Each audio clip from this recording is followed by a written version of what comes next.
Hello, everybody, to the Wisdom Factory. And this is a very special event, as you might see, because I am Heidi Hörnlein and I'm seemingly alone because my, what do you say, my better part is sitting in our normal place.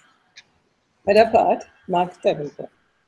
It is a special event also because we are sort of concluding the first half of this year. We are going in holidays because it's hot in Italy and we want to have a little bit of free time, not to plan any other conversations or setting up the machines. As you might hear some noises around, that might be the fans because it's really hot. So having said that, if you watch on YouTube, please come over if you can to thewisdomfactory.net, and I really do hope I have put everything in place. So when you click on live streaming, you should come on the site of Drugs and Consciousness of Mark Davenport and Monica Frühbert. If you shouldn't arrive there, please go to Conversations That Matter, which are under the point of our broadcast series, and there you will find them right on top.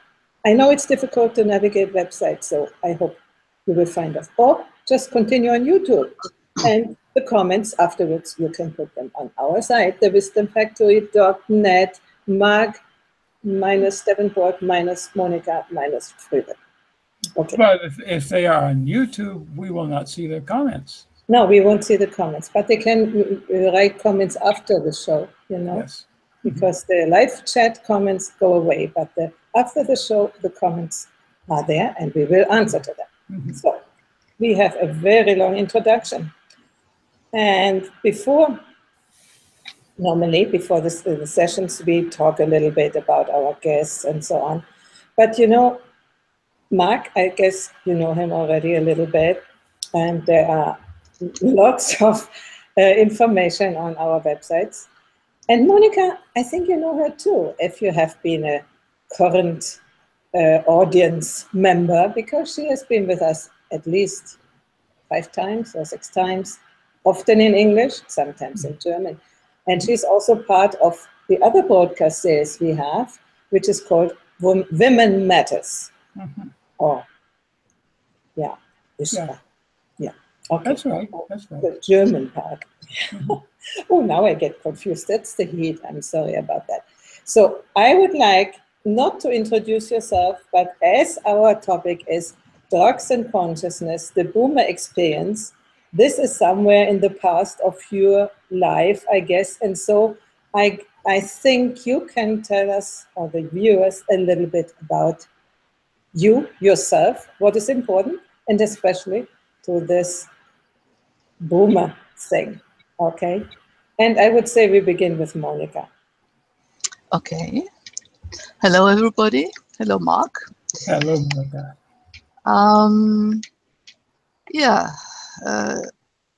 We all know that the green meme, as Ken Wilber calls it, this generation was very much influenced by drugs.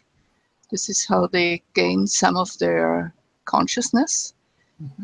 And it went, as we all know now, when we look at the situation of the boomers today, it just something went amiss. And I guess one of the reasons was that many of them were very young when they started out.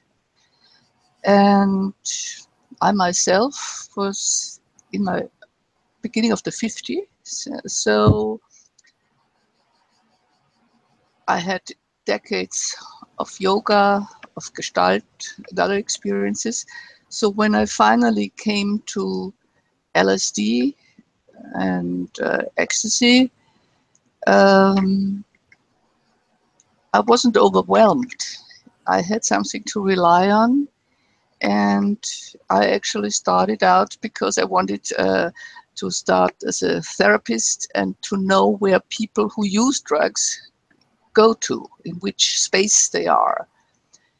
And it wasn't about enlightenment or anything. I was just curious how people think and feel in these spaces. And this really, you can go in, at least I could, get into resonance with them without taking anything and know where they were, which was quite, yeah, it was a very, very heart-opening experience. On the other hand, I stopped doing it because it became too intimate for me. And compassion in indifference may be something that helps, but on the other hand, I think it's a waste, and I'm sure you will agree to that. It's a waste of the experience when you just go to a disco and dance all night and don't use it for talking to other people, for communicating, which is something that some of the substances really enhance. And we had impressive results then, because people who are rather tongue-tied all of a sudden opened up, and it was just beautiful. You started earlier, Mark, or? Quite a bit, yeah. I Go on. probably about the usual time for that generation. I was in my mid-20s before I really got into it, which was, speaking about today, I think was probably even a late start. I think most kids today start a good deal younger than that. But it was brand new to the culture. And I was just curious as could be about it. I had gone through the usual rejection of my parents were, at least my father was quite atheistic, but in any event, I had wanted no part of traditional Christianity, which was the only spiritual route I knew about. And I didn't even know what spiritual meant, because the Christianity I had was just a bunch of stupid rules. And so I was looking for something more, more. And the word came to these little Midwestern towns that there were drugs, things that you could take that would make you feel different, see different, understand things differently. And at first, I think my first experience was with hashish. Oh, yeah. Which was I never could. I'm a non-smoker, so I tried it once, and I felt like something passed me by from the, when you pass by on the right side. Yeah. And all of a sudden I was in a state of meditation, which I usually slowly get into with yoga. Yeah. And so I hated it. I had a headache, and I never used it again. So that's the only one I never. Well, that's why I liked it. Okay. Yeah. This was something. It was virtually instantaneous. And smoking was not a problem because I was a heavy smoker already. What kind of effect did it have on you? As I look back now, I have a difficulty remembering it because later experiences were much more dramatic, shall we say. But I definitely was in a different place, a place I'd never been in before. And I was in a safe place. I was with people I felt comfortable with, even though they weren't smoking, but I was okay with them. And that made it a very, very unique, very pleasant. It was a good introduction, actually, because not all the experiences afterward were in such a pleasant setting, which I didn't know very much about. But I did move on, and then later on, not too soon afterward, I found some people who could get LSD for me, and the first experience was very strange. Even though I was with people who I felt comfortable with, I thought, that's the thing. I didn't really feel comfortable with them. And I knew that after I'd taken the drug. I mean, even though it was a coworker and someone I saw every day and we had good chats, blah, blah, blah, blah.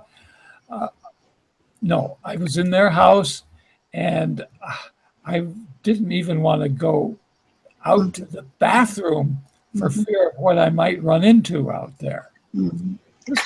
This was not what I'd taken acid for, but there I was. And what did you take it for?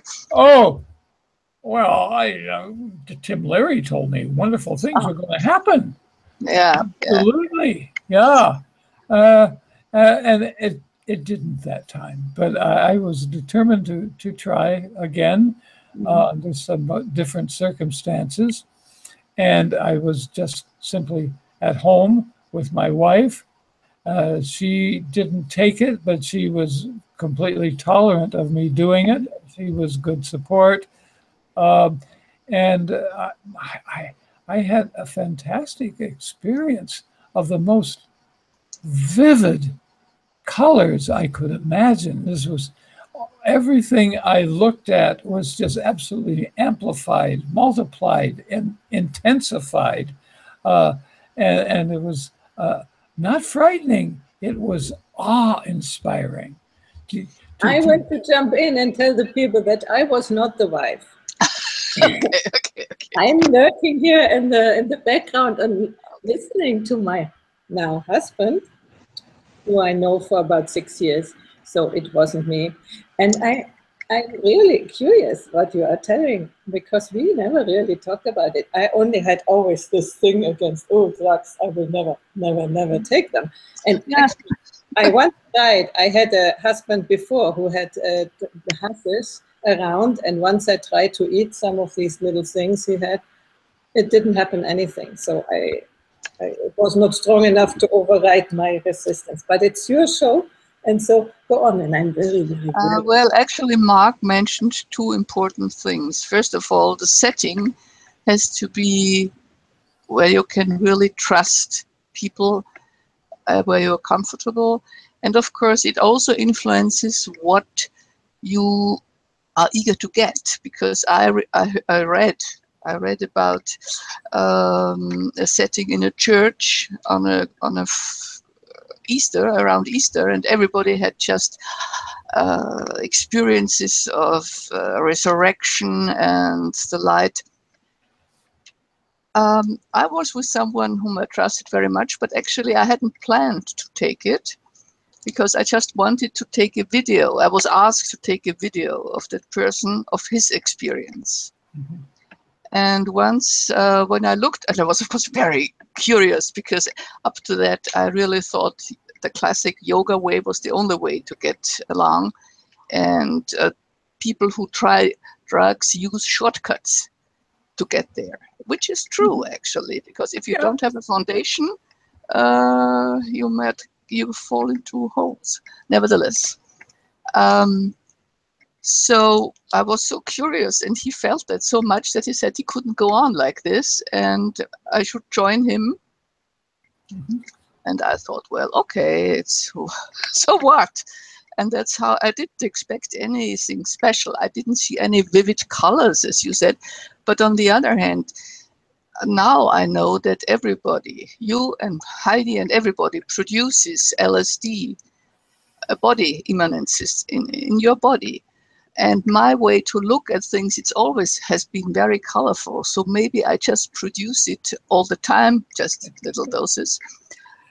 And I didn't see any colors, but my linguistic talents, they sort of bloomed. It was amazing how I spoke in rhymes, and I spoke, and I wrote some of it down. It was just nonsense. It wasn't really that great, but it sounded so great.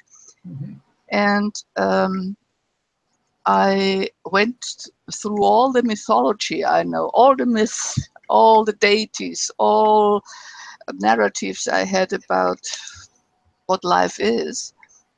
But it was so fast, and there was so much input, that only a few sequences remained, and that these remain very, very clearly up to date. And but I don't know on what level I saw them. For example, I saw what the male way of thinking is, that it was Wilber's cross. So it's actually this cross men like to pinpoint, and women, and the female was to me like rainbow colored, a source of rainbow colors, and without any end. It just, and this is what I still feel is true. That's the way women are creative, and that's the way men are creative. And if I hadn't seen that, I couldn't express it as I do now. But nothing of these waving and colors and well, we were in the 70s in the States, in the United States, but at that time my children were born. I had no time for anything else. So all these beautiful designs and fashion, of course we bought them and I wore them, but I never thought about anything.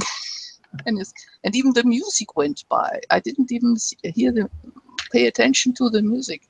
So it finally got to me when in the beginning of the 90s, back in Vienna. And so I sort of was a latecomer to... A late boomer. A late boomer, yeah. Late boomer. Yeah. Do you still remember sequences that changed you, or that really stuck to you? And there are some vivid memories that I recall, and that were important to me. Some of them really awe-inspiring, and some of them quite frightening. Yeah, both ways. This intense colors and so forth, that kind of repeated itself. Another time, I was in a kind of cheap, rundown apartment, but it was friendly people. It was okay to be there, and I got so absorbed in the layers of paint on the door. There was this archaeology that I went through, going through, inventing stories about who these people were and how many years ago it must have been, and absolutely absorbed and fascinated by such seemingly, innocuous stuff. But nonetheless, I still remember it. It was great. Could you imagine to have this experience all the time? All the time?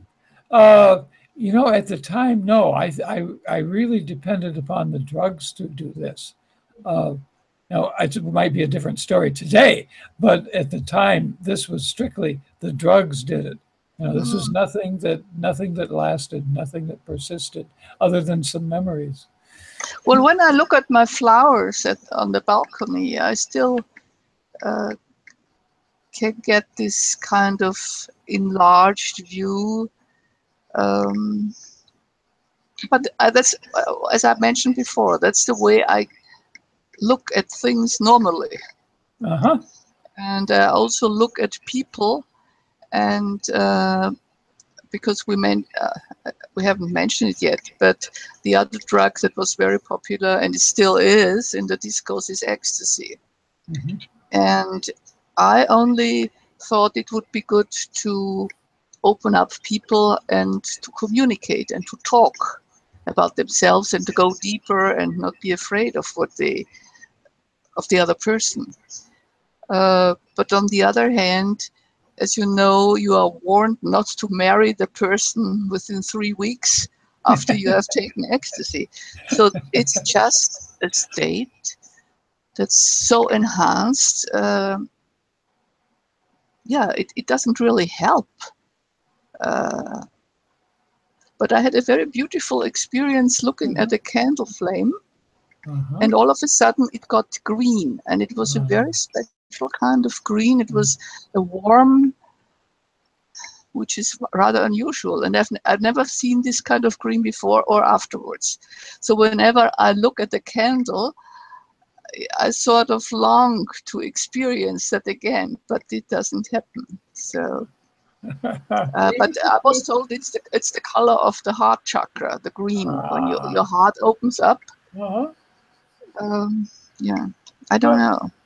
I have a question, because Mark, you began before with religious, with Christian or not Christian background and so on. Why did you say it in connection with the drugs? Because I have heard that this is enhancing religious or spiritual experiences, but I didn't hear you talk yet about it. So only No. comments? Is that a spiritual experience or what? So Well, for both of you. who knows what I would have labeled it as a spiritual experience at that time.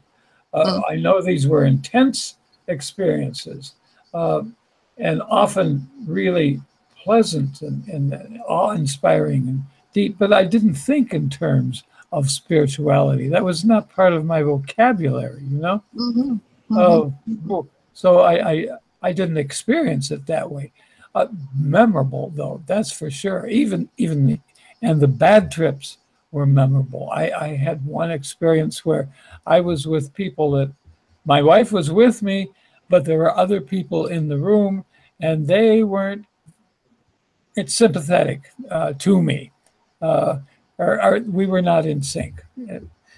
I don't want to judge them. It's just that we didn't have good vibes between us, and I felt I was going to die in there. You know, like I would have to think about every breath or I'd stop breathing. Yeah. And it just, I just hung on to Carol because there was nothing I could do about that. And eventually, of course, it subsided, went away, and normality returned. But this eventually caused me not to pursue drugs any further. Maybe some marijuana now and then, which I continued using very occasionally for the next 10 years. But yeah, but that was just like having a couple beers, no big deal, you know. Well, I don't drink beer, and I don't smoke, so this really passed me by. And I didn't take that many LSD because once I knew what was going on, and once I also knew that it wouldn't bring me any further in my development, I stopped. It's just, I didn't feel it was worth it because the toll on the body was just noticeable. The day afterwards, I was just exhausted. And of course, you drink a lot of liquids all the time. But I'm still worried. Of course, the conventional drug in Austria is alcohol. Sure. So young people can drink until they are unconscious, but it's still tolerated by society. And this is something I really worry about because this is why drugs or these kind of substances are really fought, because it's a big industry. And you can't mix alcohol and substances. You can't do that. So it's an industry. We have all these vineyards. You did? Oh, yeah. Beer with anything, you know. I would like to interrupt you in this point because we have quite a few people in the audience. There is Roland Takaoka, faithful follower. There is Ella Falgren, another faithful follower. Good for her. Hey, yeah. And then is Richard. He has shown up again. He was with us in former times for very often. And I think that I saw somebody else, but I'm not. Nolan is here, sure. We talked together. Any questions? No, yeah, in a certain way. Roland says, what about mushrooms? And Ellen said that once you have these experiences, they stay with you. Yeah, Plus, right. reality, those change your perception. That's the point, she says. Yeah. And the other thing is when you meet someone who has taken it, you sort of get in resonance. You feel, at least I feel, if somebody has taken ecstasy, you sort of, the vibration is different. Mm-hmm. So this may be also noticeable. I forgot what I was going to say, but it is true that these memories remain, and there is a kind of resonance with other people who know what you're talking about. Right. Yeah. And that goes even with pot too. But that also goes with alcohol. Hey, let's have a couple beers, all right? Yeah. Hey, okay. Yeah, I mean, it instantly changes the atmosphere before you even open the bottle, But why do we need it? Why can't we just open up naturally? Well, that's a long story. I mean, it's the way we were all raised, It's the things that were okay, the things that were not okay. And it's not just simply the substances that we put in our body, it's how intimate we were allowed to be. Right. To really expose ourselves, or even to ask other people questions. Yeah. Right. All of that. It wouldn't necessarily be required for any kind of development. But development is something that comes by a little piece at a time, And now that we're at the age we are, and I know how old you are, Monica. I know. I don't mind. I don't mind. I'm glad I'm that age. Really, I wouldn't want to be 30 anymore. Oh, definitely not. What would I say to myself if I had to have a conversation with my 30-year-old? My goodness. Well, as you may know, there's always a 16-year-old in me, so beware. All these people are inside us. All these levels are here. They don't go away. They're available on request or as required, so to speak. Yeah, as required. Yeah. Mushrooms. I've never taken mushrooms, but I know a couple of people who do. They grow them themselves. And very pleasant, I was told. So it also calms them and opens them up. On the other hand, he had some somatic experiences after it, and now he wonders if he should continue. Yeah. But mushrooms are quite familiar too. I was wondering about Castaneda's peyote mushrooms, because all these books he wrote about it. So it makes people creative, obviously. It can. I guess they taste pretty terrible, but there is Richard who says sometimes it's helpful to have a different view. And Roland says ecstasy sounds just too dangerous. But he says your question, Monica, why drugs versus nature is very, very good. Sure. Well, actually, I wouldn't say that ecstasy is dangerous, but it may be dangerous if you are too young and you have and you just disco it away, and it's a waste of experience. Ecstasy really opens up your heart and lets you communicate on a different level. Of course, it doesn't stay. As you know, the state passes, and to work on a structure of this kind of communication takes decades. Yeah. In my experience, it takes decades. Yeah. That's why I was asking, why can't we just open up? We all know that Eros is one of the major agents of evolution. So why can't we just open up and open our hearts? It's in times like this, it would be really, really helpful. Yeah. I want to clarify a little bit. Eros does not necessarily mean make sex, Maybe you should explain that a little bit. No. Maybe you should read Platon and then you know what kind of Eros Wilbur means. So Okay. for him, Yeah, the I big know name that was a little Eros. So. bit, but and then we might have people who watch and they might misunderstand it. Oh yeah, thank you. It was erotic is always like, you know, something like that. Heidi, it doesn't work.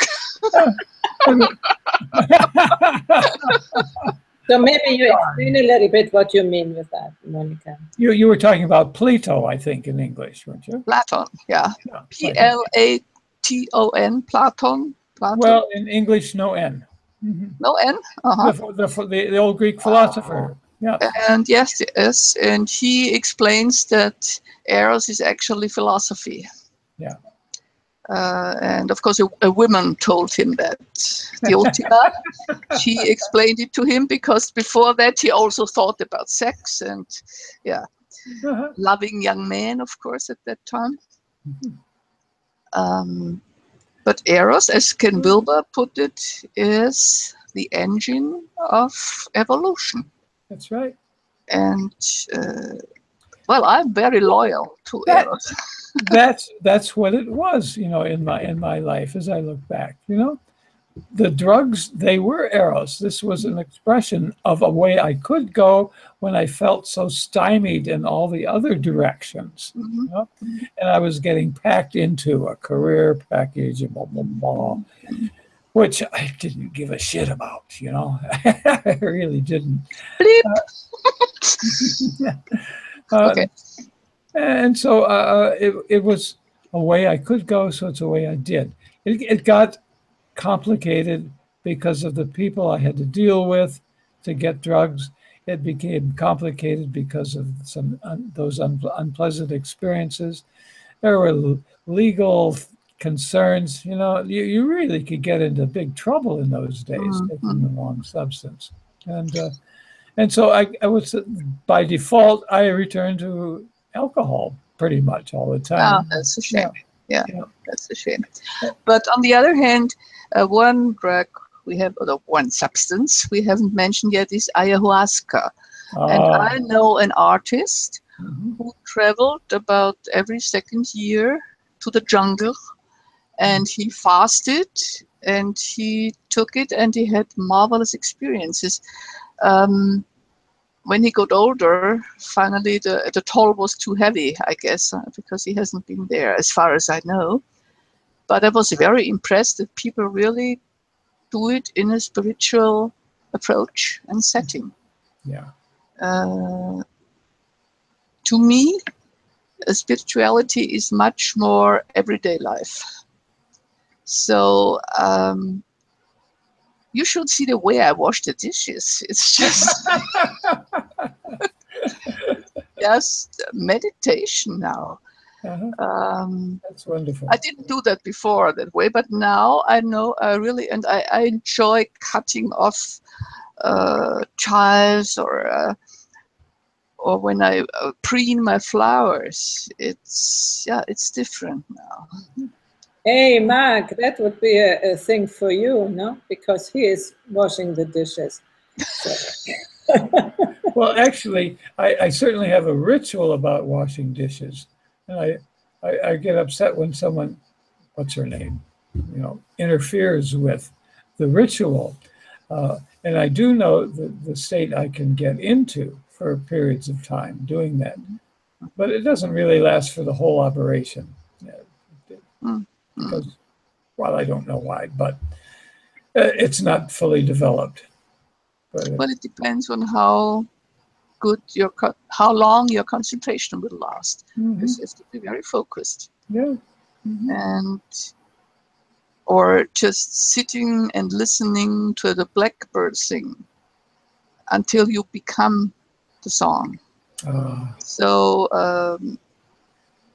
yeah, that's everyday spirituality to me. So any of these samadhi and satori states, they are beautiful, but they don't really bring you any further.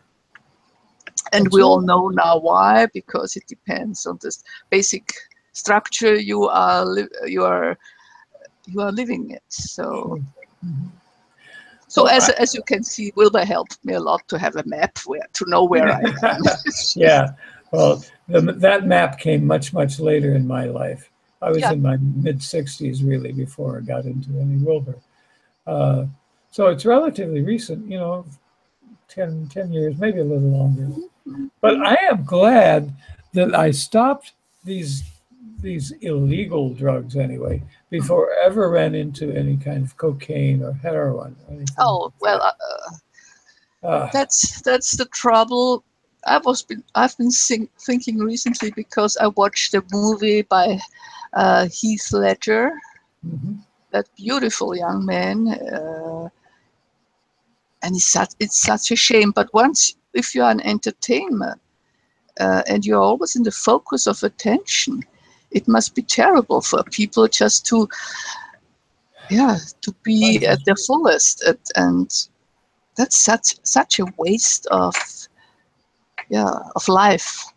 Because Heath Ledger, he could have become really a great actor. He was a very nice actor already. Can you explain a little bit what you mean? I don't know the guy. I don't know what you are talking about. It's a movie star, but he's not the only one. There are so many others, and all the musicians that die of drug abuse. And that's a waste of life and of talent. And I've been very saddened when I watched that movie, and I thought, what could have become of him if he had continued to live and work? So the question is, what does it need to come out? You said, Monica, for you only wanted to experience this and know what it is about. And with your meditation practice, you more or less were able to navigate it, yeah. And Mark feared the legal problem, and so he went into alcohol, and he seemed to be quite good in that, as I have understood. So why would other people, what do they need to be able to come out of such a career in the downward spiral? I know that Mark has told me that his life went like this, you know? Oh. So what is the motivation, or what needs to be so that somebody can stop this process towards destruction instead of enlightenment? Well, I can speak for myself what happened, and to be very brief about it, I became, by all measures, an alcoholic. And it got to the point where I wasn't doing anything except going to work, coming home, drinking, maybe eating, falling asleep unconscious at some point, getting up in the morning, starting over again. And of course, that's not a very nice way to live. So with the help of some friends who had some experience in their own families with this, I got steered toward a recovery program. And really, you know, I turned myself around. It's not I turned myself around. I got turned around in a supportive hospital setting that lasted for a month, and then into counseling and full-time immersion in Alcoholics Anonymous, and a whole nother world opened up to me, which I saw is extremely liberating. You know, and disciplining and giving me all the social support and structure that I needed to start off again. I look back now and I think of it in Wilburian terms, is that I moved from red to blue, you know, and I became a counselor. And looking back, I became a very fucking blue counselor too. That's you know, with all the intolerance. I was thinking about kids that I worked with who had been sent to programs because they got into trouble with drugs and alcohol, and how really I can't judge it. I was very harsh in many respects, you know. And if somebody went home on the pass, came back, got tested, you smoked some pot. Okay, sorry, goodbye. You're going back to the boys' prison, you know? And I think about, there are other ways those things Would could you have do been it handled. differently? Would you do it differently now? I don't know if I would get in that position with adolescents again, but I could. It wasn't simply that I could have done it differently, but there was no structure available for treating that any differently at the time. Because I just remember that in the integral scene, you do it by changing, by listening to brainwave music that changes your brainwaves, and that's a much gentler way maybe to get you out. The only way I remember that movie, The Man with the Golden Arm, where he was withdrawn cold turkey. Yeah. And that's not really pleasant either.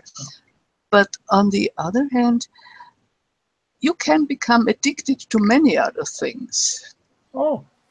And when you are when you have to withdraw cold turkey, it's really hard. Yes, it's not just substances. You can get addicted to people, internet, Facebook, media, right? Well, I don't want to know if the laptop of my husband crashes and he can't get to his news and to his blogs. It would be terrible. So addiction. So maybe we should really talk about addiction as well. Oh yes, I'm aware of if something works 3 times in a row, it's a new habit with me. Oh, that's fast. Well, it seems like it for some things. Yeah. Yeah. I have to be very careful. I am very careful, for example, of my alcohol consumption now.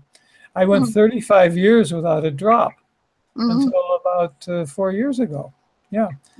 And now, and thanks, frankly, to Heidi's absolute vigilance and insistence that, if I get in any trouble, I'm out of here. And, and so I have to be extremely honest with myself and very careful and know what I'm doing and when enough is enough.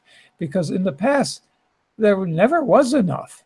It was just drink until obliteration. So I didn't know, if I can put it that way, I didn't know how to drink socially. I had never learned that. Right. Well, I can't drink socially because I have this histamine intolerance.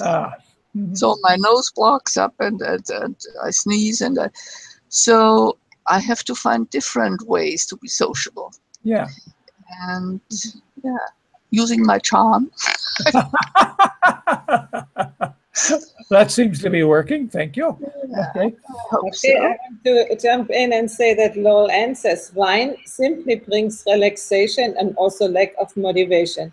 So need to be very selective about when.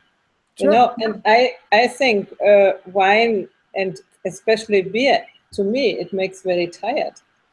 When you want to do something after you have drunk 2 beers, I mean, it's done. I fall asleep. And so I fall asleep.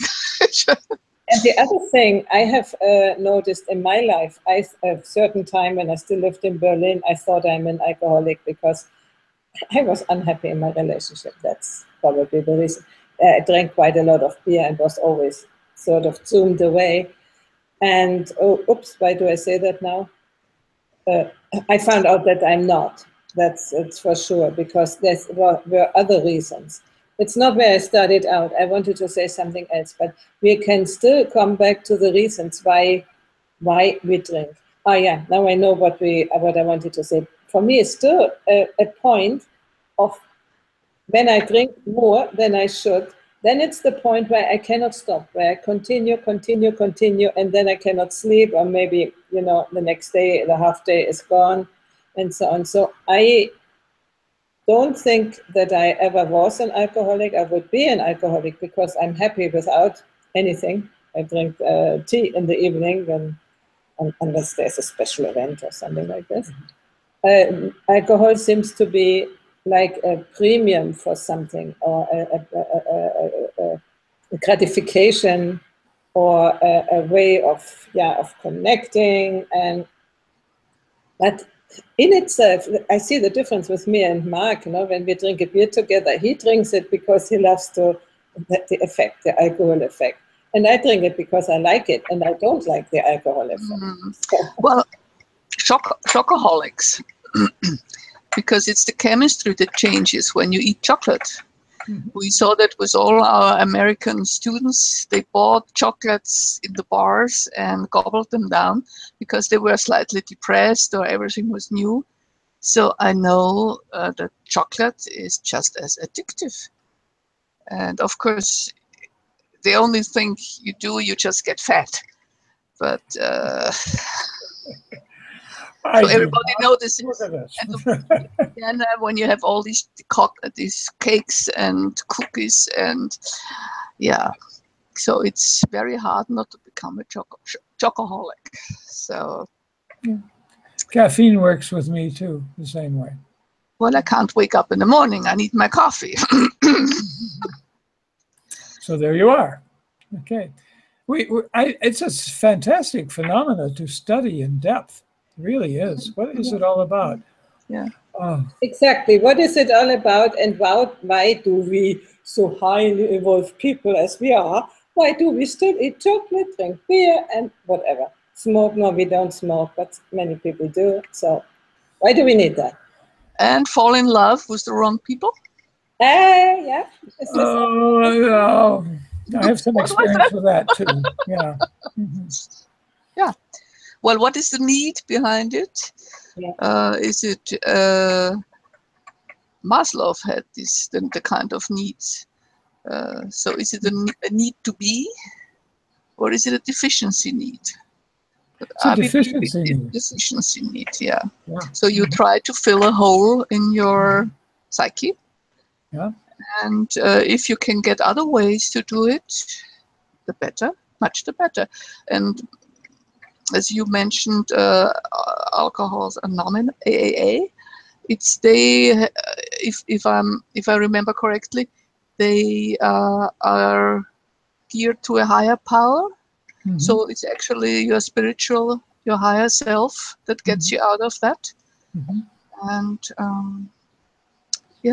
well, as I told you before, I'm studying the Tibetan traditions, Dzogchen, and they really, for 2,000 years, they know how your mind works, and they really get down to the smallest detail.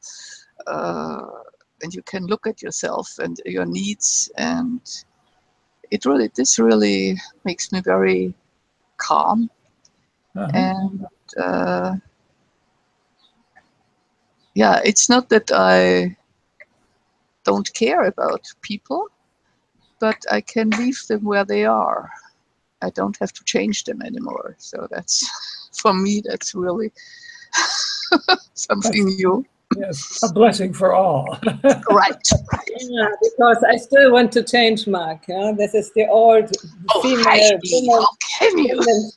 Send her the link. Send her the link. I want to. Oh, yeah. Well, we just continue to the last breath to learn and to practice. And nobody is advanced and or higher than others. But of course, there are some good teachers. And when you can trust them and rely on them, their lineage, this is a great help to me. Yep, certainly is. Oh, I have great teachers in my sleep. In these alternating states between being semi-conscious and being really asleep and dreaming, I get visited by, oh my gosh, all kinds of I got a fly on my forehead. Wow, yeah, flies visit too. Yeah, but I got a fly in my.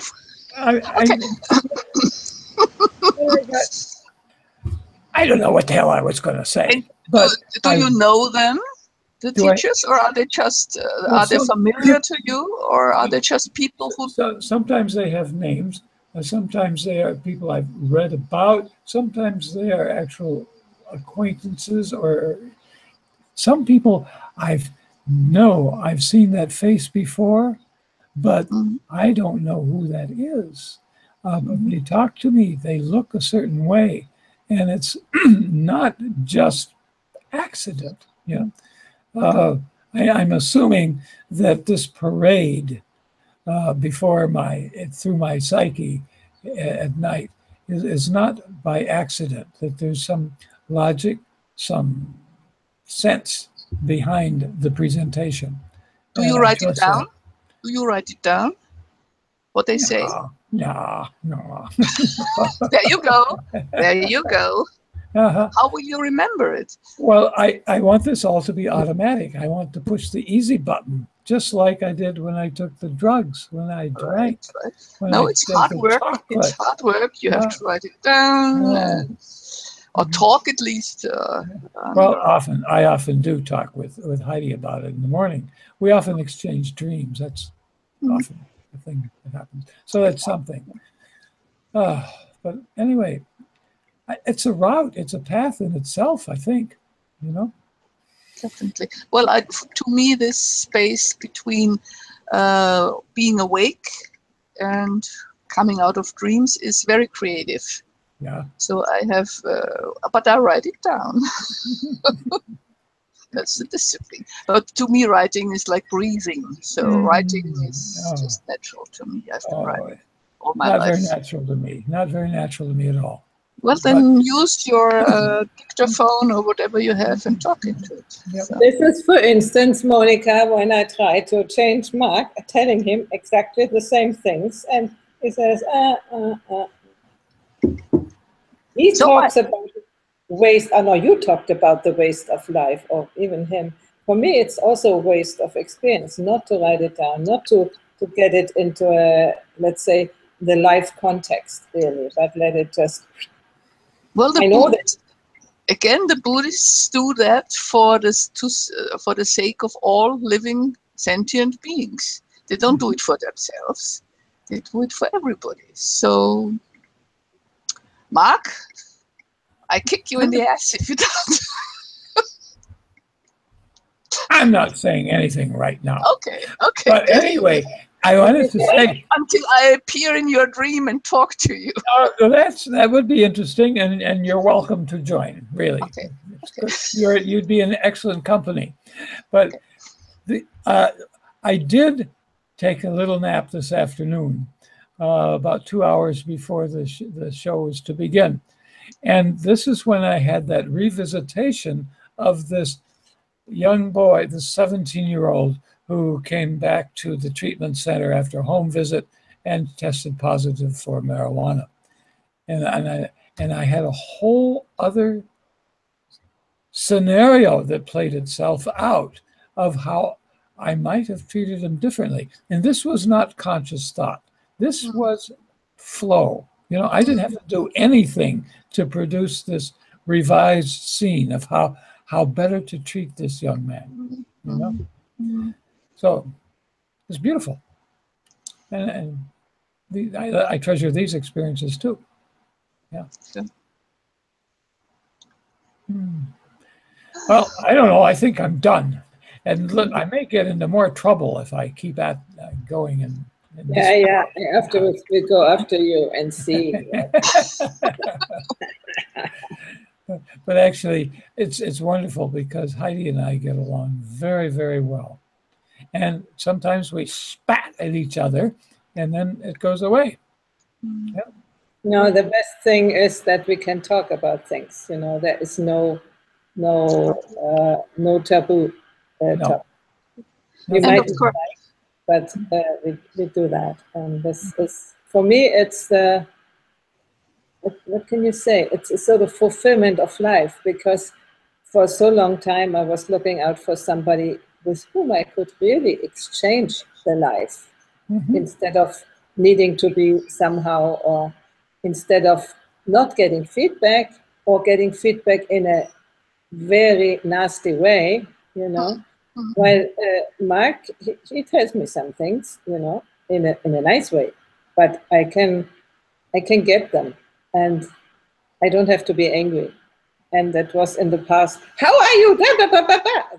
Why should you should be all these things, which is more difficult to take. And I must also, in this point, give my admiration to Mark, because I sometimes fall back into this, and he says, "Calm," and okay. Yeah. And I stay calm where he gets into his kicking old guy. I have that guy too. Yeah. Yeah. And coming back to drugs, this was about drugs and not about relationships. Consciousness. We wanted to talk about consciousness. That's right. And I guess we'll continue to talk about consciousness for about a year or 2 or 3. It's really a wide topic.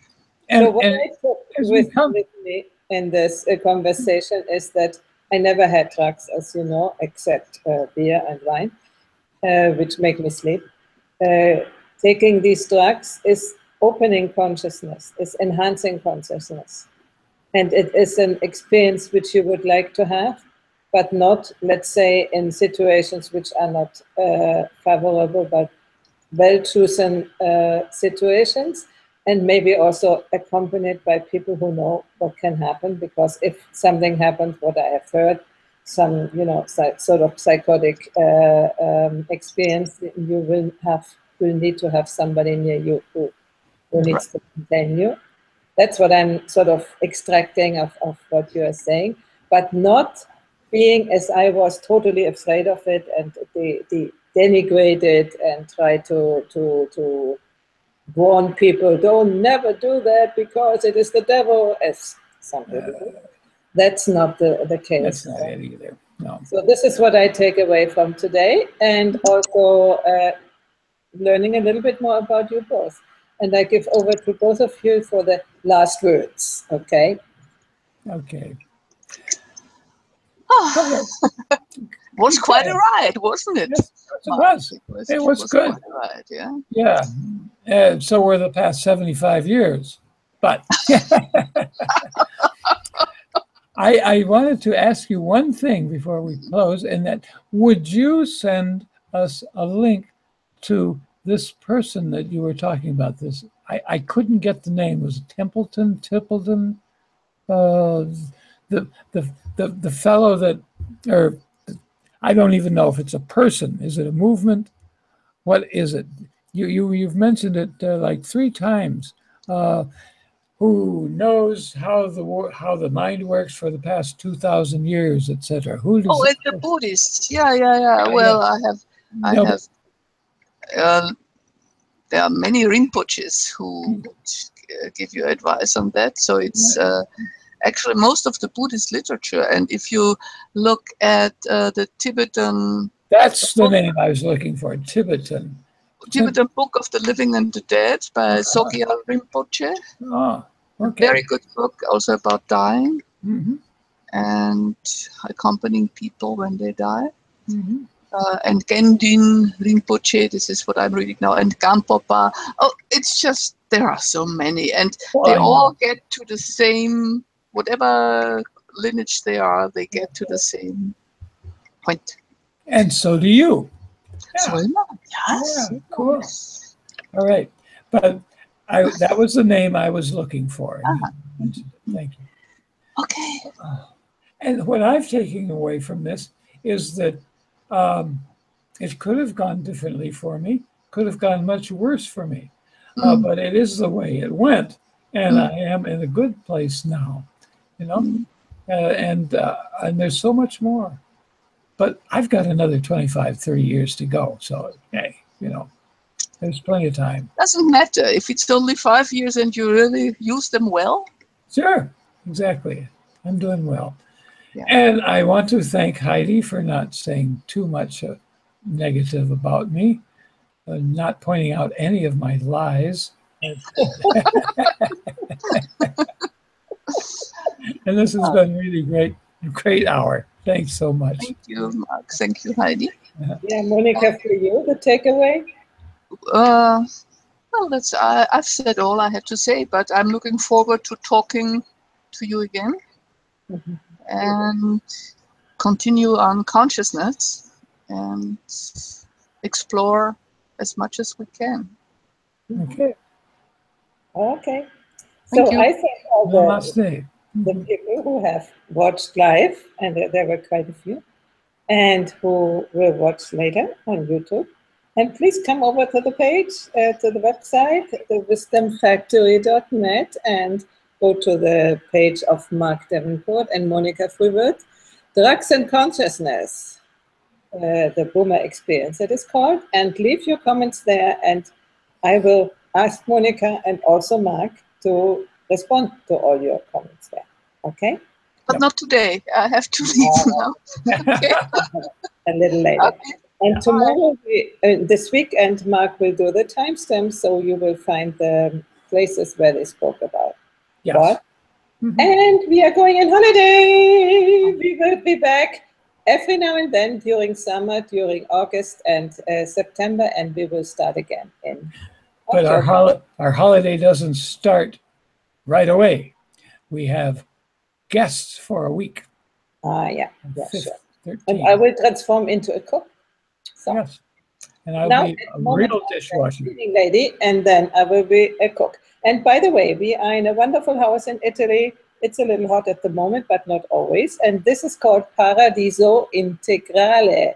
And you can find it on Google, on Google Maps and everywhere. And you can come here and stay with us. We have cultural association. You can also participate at courses like the one which will be next week.